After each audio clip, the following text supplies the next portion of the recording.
இப்போ வந்து ஒவ்வொரு கட்சியும் ஆட்சிக்கு வர்றத ஒரு ஆசையினால நாங்கள் இந்த இதை செஞ்சிடறோம் இந்த இதை செஞ்சிடறோம் ஒரு 4-5 வாக்குறுதி ஒவ்வொரு கட்சிக்கும் கொடுத்துருக்காங்க. மக்கள் நம்மளுக்கு வந்து என்ன தேவைப்படுது அப்படின்றத நீங்கள் என்ன நினைக்கிறீங்க? கட்சிக்காரவங்க முதல்ல அரைச்ச மாவே தான் அரைச்சிருக்கிறாங்க. இதை செய்கிறோம் அதை செய்கிறோம் பழைய வாக்குறுதியை தான் கொடுத்துருக்காங்க. ஏற்கனவே சொன்ன வாக்குறுதியை காற்றுல பறந்து புதுசாக சொன்ன வாக்குறுதி என்ன பெருசாக நிறைவேற்றிட போகிறாங்க.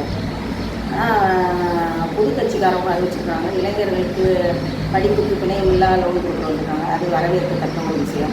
அதே மாதிரி சிறு தொழில் முனைவோருக்கு இளைஞர்களுக்கு பிணையமில்லா 25 லட்சம் ரூபா கடன் கொடுக்கலாம். அதை இது பண்ணுறோன்னு சொல்லியிருக்காங்க. அதுவும் நல்லா வரவேற்க வேண்டிய விஷயம்தான். அதே மாதிரி தமிழர்களை பணியில் அமர்த்தினா ஜிஎஸ்டி வரித்தள்ளுபடி கொடுக்கணும்னு சொல்லியிருக்காங்க. அதுவும் வரவேற்கிற மாதிரி தான் இருக்குது. அது போக விவசாயத்துக்கு முக்கியத்துவம் கொடுக்கணும்னு நான் நினைக்கிறேன். விவசாயத்துக்கு முக்கியத்துவம் கொடுக்கணும். விவசாயம் அதிகமானால் தான் விலைவாசி உயர்வை கம்மி பண்ண முடியும். மக்கள் விலைவாசி உயர்வுனால தவிர்க்கிறாங்க. முன்னாடி இருந்ததுக்கு இப்போக்கும் பல மடங்கு விலையேற்றம் இருக்குது.